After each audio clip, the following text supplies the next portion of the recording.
dekat padamu, itu rinduku.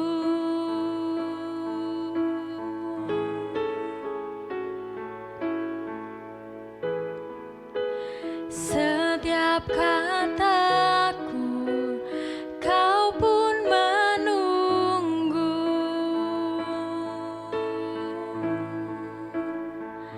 Tak kusangka ku temukan satu kasih yang abadi. Kini ku datang dan ku bawa hidupku.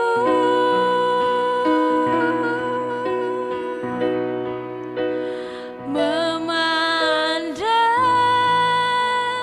wajahmu, mengikuti kebaikanmu, mengejar hadirmu dalam hidupku.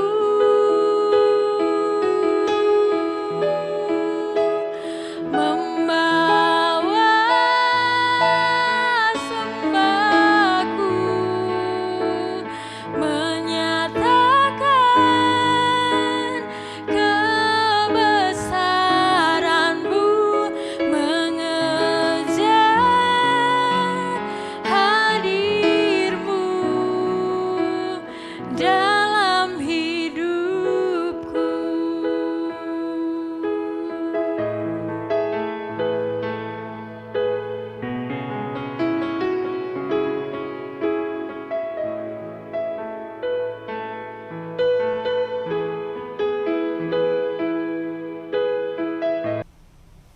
Salam Bapak Ibu, Saudara dan Saudari yang terkasih dalam Tuhan Yesus Kristus.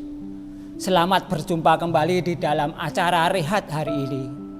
Kiranya damai sejahtera dari Kristus menyertai Anda semua, sehingga pada saat ini kita dan saudara-saudari mengalami sukacita yang begitu indah. Masih semangat Bapak Ibu dan Saudara yang terkasih dalam Tuhan Yesus Kristus? Amin. Pada saat ini kami akan membawa renungan yang diambil dari Injil Lukas pasal 7 ayat yang ke-9 akan menjadi perenungan kami. Sebelumnya marilah kita berdoa dulu, mohon pimpinan Tuhan. Bapa kami yang bertahta di dalam kerajaan surga yang mulia, kami mengucap syukur kepadamu karena berkat dan kasih-Mu yang selalu menyertai kami dan saudara-saudara kami yang saat ini masih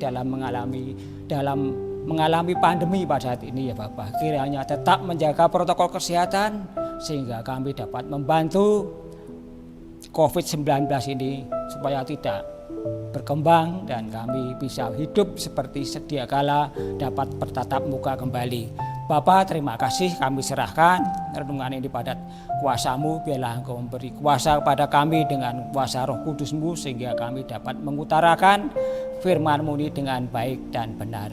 Hanya di dalam nama Putra-Mu yang tunggal, Yesus Kristus, doa ini kami naikkan. Amin.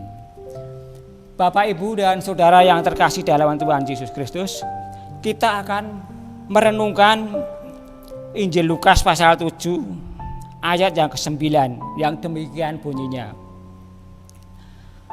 Setelah Yesus mendengar perkataan itu, ia heran akan dia dan sambil berpaling kepada orang banyak yang mengikuti dia, ia berkata, "Aku berkata kepadamu, iman sebesar ini tidak pernah aku jumpai sekalipun di antara orang Israel." Jadi kalau kita melihat pasal 9 ini jelas iman yang berkenan kepada Tuhan itu iman yang seperti apa? Iman yang berkenan adalah iman yang membuat heran Tuhan Yesus. Kalau dalam bahasa Jawa itu iman yang heran ini bisa dikatakan gumun atau kagum. Bagaimana? supaya kita bisa membuat Tuhan Yesus itu heran atas iman kita. Marilah kita belajar dengan seorang perwira Kapernaum ini. Kita akan menyelidiki bersama dari Lukas pasal 7 ini, ayat 1 hingga yang ke-10. Akan saya bacakan untuk Bapak, Ibu, dan Saudara. Perikopnya ialah Yesus menyembuhkan hamba seorang perwira Kapernaum. Setelah Yesus selesai berbicara di depan orang banyak, masuklah ia ke Kapernaum. Di situ ada seorang perwira yang mempunyai seorang hamba yang sangat dihargainya. Hamba itu sedang sakit keras dan hampir mati. Jadi perwira ini mempunyai seorang hamba yang dihargainya. Kalau kita melihat seorang perwira pada saat ini, perwira itu pasti mempunyai tingkatan pangkat di bawahnya, sehingga dia mempunyai kekuasaan yang besar. Dan di sini dikatakan bahwa ia sangat dihargainya. Hambanya ini yang hamba yang paling rendah, yang bukan mempunyai pangkat, ini sangat dihargainya. Artinya apa? Di sini kita bisa melihat bahwa perwira ini mempunyai kasih yang tidak membeda-bedakan. Yang pertama itu, kasih yang tidak membeda-bedakan antara miskin, kaya, dan penguasa, atau mungkin kita bisa melihat dia tokoh-tokoh, tapi dia menghargai seorang yang paling rendah. Di mana kita sebagai orang percaya, kadang kita masih membeda-bedakan, baik dalam bergaul maupun di dalam berhubungan, atau mungkin dalam segi apapun kita masih membeda-bedakan. Sehingga hal ini menjadikan kasih yang mula-mula dari Tuhan itu kabur. Makanya kalau kita bisa melihat iman yang seperti perwira ini, maka iman yang seperti ini adalah iman yang diharapkan oleh semua orang maupun oleh kepercayaan kita, yaitu iman yang murni, iman yang tanpa menuntut apapun, iman yang walaupun bukan iman yang jikalau. Kalau kita melihat di sini bahwa perwira ini adalah, kalau boleh saya katakan, ialah seperti bos ya. Jadi kalau kita bekerja pada seseorang, ada bosnya. Kadang kalau kita bekerja pada seseorang, bos itu kadang dia hanya menuntut bekerja terus, tidak memperhatikan apa yang dibutuhkan, sakit atau fasilitas lainnya, jarang bos yang memperhatikan seperti itu. Yang paling dibutuhkan bekerja, mendapatkan hasil dan untung itu. Nah, tapi perwira ini tidak. Sungguh membuat heran kasih yang dipunyai oleh perwira Kapernaum ini. Padahal kalau kita melihat latar belakangnya, perwira Kapernaum itu bukan seorang Yahudi. Pada waktu itu bangsa Israel dijajah oleh bangsa Roma.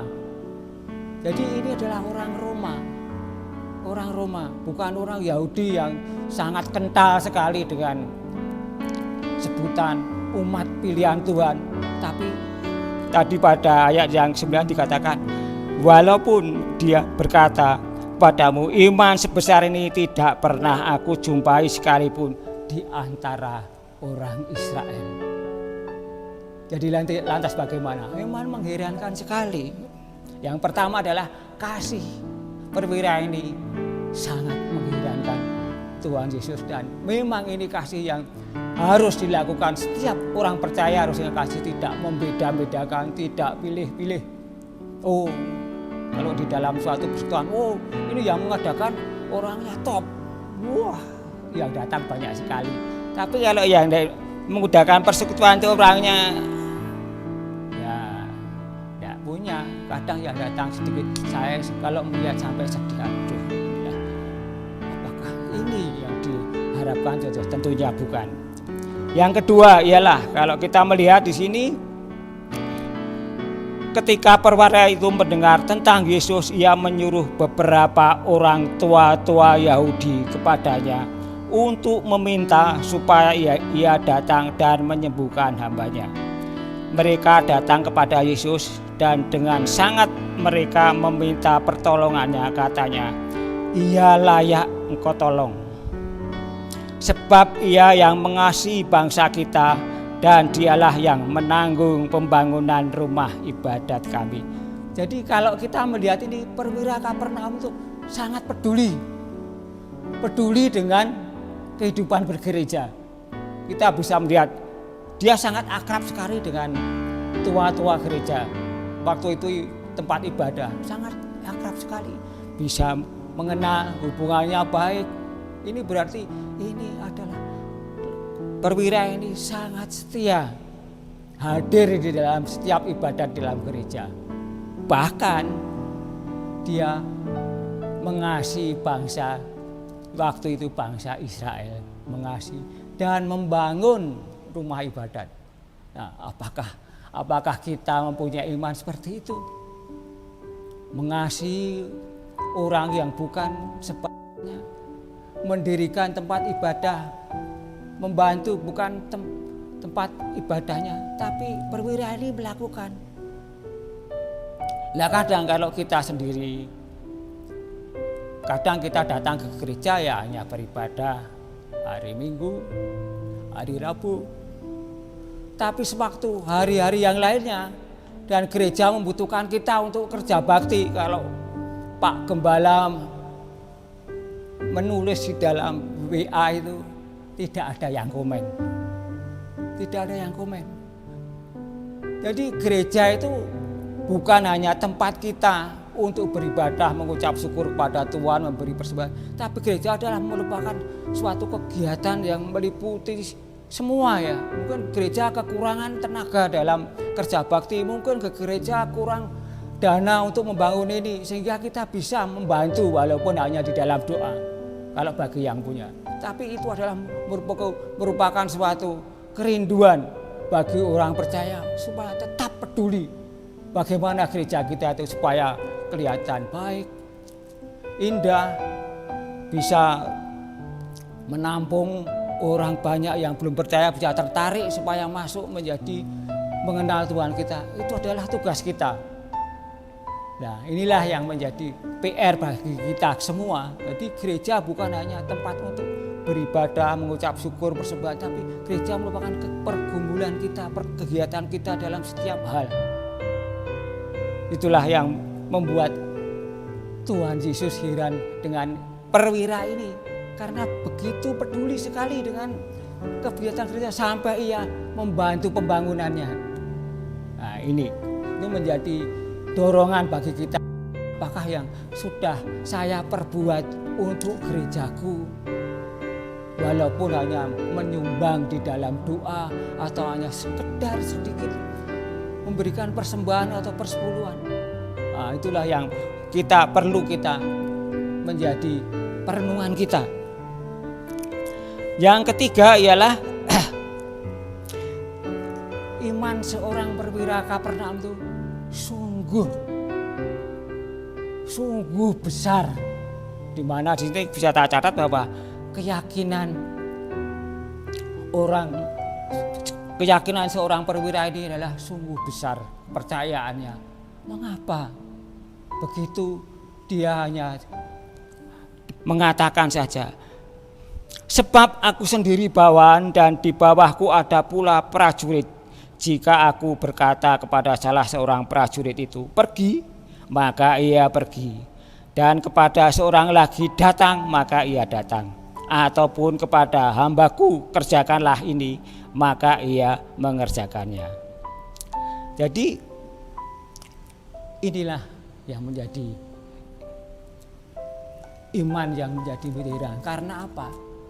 Karena orang ini hanya mengetahui siapa Yesus sebenarnya, siapa Tuhan Yesus sebenarnya itu. Yesus itu adalah Allah sendiri. Dan kalau kita melihat mengapa perwira ini bisa percaya bahwa Yesus adalah Allah. Kita bisa melihat di dalam Injil Lukas pasal yang keempat. Akan saya bacakan untuk Bapak Ibu Saudara. Di situ perikopnya ialah Yesus dalam rumah ibadat di Kapernaum. Sama kotanya. Kemudian Yesus pergi ke Kapernaum, sebuah kota di Galilea, lalu mengajar di situ. Pada hari-hari Sabat, mereka takjub mendengar pengajarannya, sebab perkataannya penuh kuasa. Di dalam rumah ibadat itu ada seorang yang kerasukan setan, dan ia berteriak suara keras, "Hai engkau Yesus orang Nazaret, apa urusanmu dengan kami? Engkau datang hendak membunuh kami? Aku tahu siapa engkau, yang kudus dari Allah." Jadi perwira ini sangat memperhatikan pengajaran Yesus, di mana dia hadir dalam ibadat. Sebelum hambanya sakit, dia sudah mengetahui siapa Yesus ini. Ialah Allah yang kudus, seperti yang diucapkan si iblis. Dia mungkin mendengar, dia percaya, timbul imannya yang besar bahwa seandainya aku mendapat permasalahan di dalam keluargaku, aku pasti mohon bantuan pada Yesus. Tapi setelah dia mendapat permasalahan hambanya yang sakit, dia punya iman yang begitu besar. Percaya, yakin bahwa Yesus pasti bisa menyembuhkan. Karena siapa? Tahu Yesus adalah Allah sendiri. Dan dia sendiri mengatakan perwira ini, "Jangan datang ke tempatku, karena aku tidak layak menerima engkau. Dan aku tidak layak datang kepadamu. Katakan satu patah kata saja. Satu patah kata saja." Apa yang terjadi? Hambanya sembuh kembali. Itulah iman yang membuat heran, di mana ada beberapa hal, yaitu kasihnya yang luar biasa. Ia memperhatikan, peduli dengan gereja atau tempat ibadah yang kedua. Ia mempercayai dengan keyakinan yang penuh siapa Tuhan kita Yesus itu. Dia adalah Allah sendiri.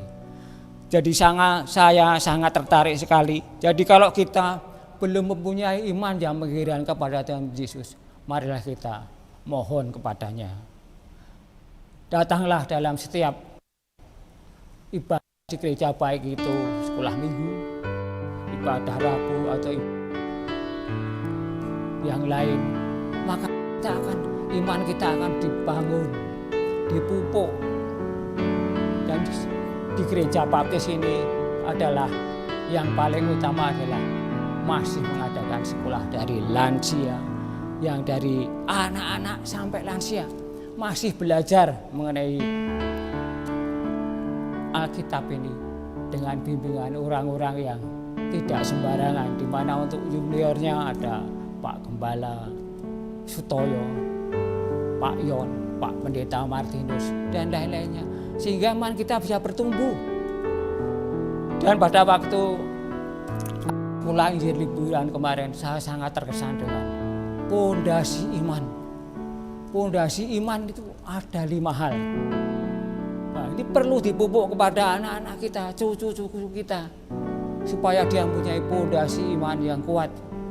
Dan bahkan kalau kita sebelum belajar mengenai firman ini pada ayat sebelumnya, Tuhan Yesus mengatakan ada 2 rumah yang dibangun. Kalau di atas pasir itu menandakan imannya yang gampang goyah.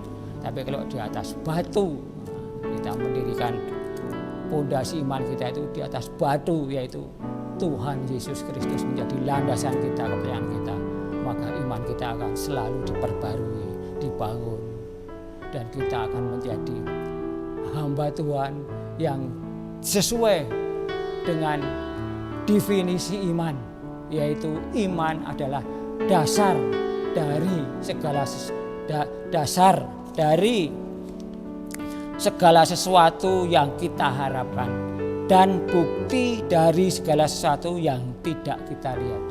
Jadi dasar dari segala sesuatu yang kita harapkan, tapi adalah bukti segala sesuatu yang tidak kita lihat. Itu adalah iman. Jadi kalau dasarnya kita kuat, maka kita akan buktinya juga akan nyata di dalam kehidupan kita. Tapi kalau dasarnya itu tidak kuat, maka kita tidak akan bisa mewartakan kasih Tuhan itu kepada orang lain. Sebab kita sendiri dasarnya tidak kuat, duyak-guyak seperti ombak, duyak-guyak oleh angin, kita goyah. Tapi kalau dasar kita kuat, nah, maka kita bisa menarik orang lain. Oh, saudara ini memang imannya begitu hebat, sampai Tuhan Yesus membuat heran pada kita. Nah, pondasi iman itu apa saja? Yaitu yang pertama ialah kasih. Yang kedua, pengampunan. Yang ketiga adalah nilai diri. Yang keempat ialah pengharapan, janji. Yang kelima adalah kehidupan. Semua ini terangkum menjadi satu. Jadi kalau kita mempunyai iman, kita mempunyai pengampunan yang luar biasa, bisa mengampuni saudara kita yang bersalah.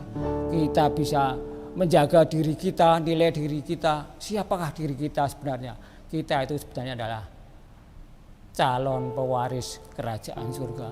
Jadi kita harus menjaga hidup kita supaya kita tetap bisa berkenan mewarisi kerajaan yang diwariskan pada kita, itu kerajaan surga, di mana kita bisa mempunyai kehidupan yang kekal di sana kelak.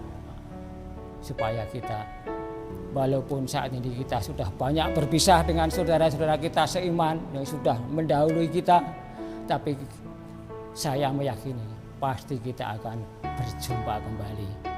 Itulah renungan yang dapat saya sampaikan, kiranya bisa menjadi tolok ukur bagi kita, apakah iman kita itu sudah sebesar iman seorang perwira Kapernaum. Amin. Marilah kita berdoa bersama-sama. Bapa kami yang bertata di dalam surga yang mulia, terima kasih atas penyertaan-Mu dalam kami membawakan kebenaran firman-Mu. Biarlah kebenaran firman-Mu ini dapat ditangkap dari setiap pecinta rehat, sehingga mereka dapat memahami begitu besar kasih-Mu kepada umat manusia, di mana Engkau telah rela berkorban untuk menebus segala dosa kami. Terima kasih Bapa, hanya di dalam nama Putra-Mu yang tunggal Yesus Kristus kami naikkan. Amin.